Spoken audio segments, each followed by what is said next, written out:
Lucky Marwat में security forces जो operation 4 दहशतगर्द मारिजी विया। एक जख्मी हालत में गिरफ्तार दहशतगर्दनि जे कब्जे में वडे तादाद में हथियार बारूद।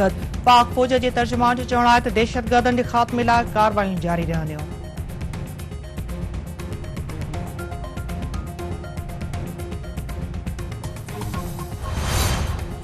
गजा ते इसराइली फौज की बमबारी जो सिलसिलो बंद न थी सघियो। बमबारी सब शहीद फलस्तीनियुनि जो अंग 4136 थी वियो। मुसलसल बमबारी के नतीजे में 10 लख खां वधीक माण्हू बेघर। इसराइल तरफा हिज़्बुल्लाह सां चकरिन खां पोइ उतरियो इसराइली शहर खाली करण जो हुकुम।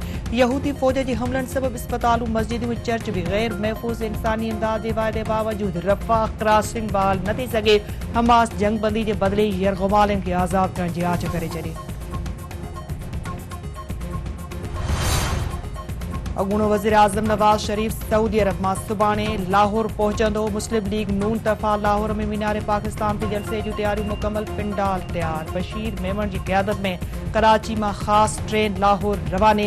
कारकुननि जूं पार्टी गीतनि ते झुमरियूं। मुल्क जे मुख़्तलिफ़ शहरनि मां भी कारकुननि जा काफ़िला मुस्लिम लीग नून काइजी आजाला लाहौर रवाना। कराची जो मेयर मुर्तज़ा वहाब नंढी चूंड में मलीर जे इलाइक़े इब्राहिम हैदरी जी UC 8 तां बिना मुक़ाबले चेयरमैन चूंडिजी वियो। मुर्तज़ा वहाब PPA जी टिकट ते बिना मुक़ाबले कामयाबी माणे वरिती।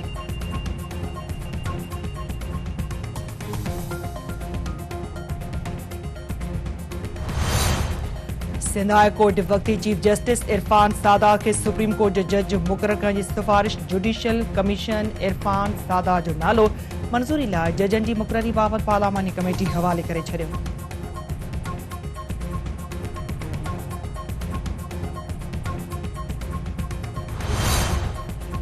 सिंध जे निगरान घरू वज़ीर हारिस नवाज़ चवण आहे त माड़ी जलबाणी में हाई प्रोफाइल टारगेट जी मौजूदगी ते कार्रवाई कई वई।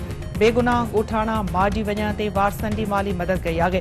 निगरान वॾे वज़ीर मक़बूल बाकर जी चीन मां वापसी ताईं मुतासिरनि सां मुलाक़ात कराई वेंदी।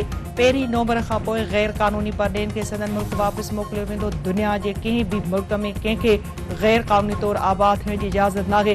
गैर कानूनी कारोबार ख़िलाफ़ क्रैक डाउन कयो पियो वञे। स्मगलिंग ख़िलाफ़ भी कार्रवाइयूं थी रहियूं आहिनि।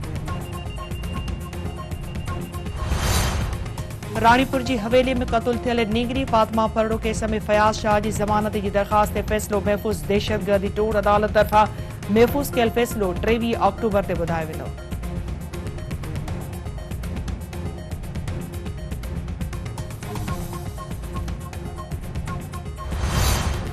नगर पार्कर में हिक ई ॾींहुं नारी ऐं अधरोड़ शख़्स जो शाख मां लाश। ॻोठ संग्रासी वेझो खूह मां सलमा नाले नारी जो लाश। ॻोठ हिरार ॾेथा में 45 वरहनि जे अल्ह वाराए ॾेथे जो वण मां टंगियल लाश।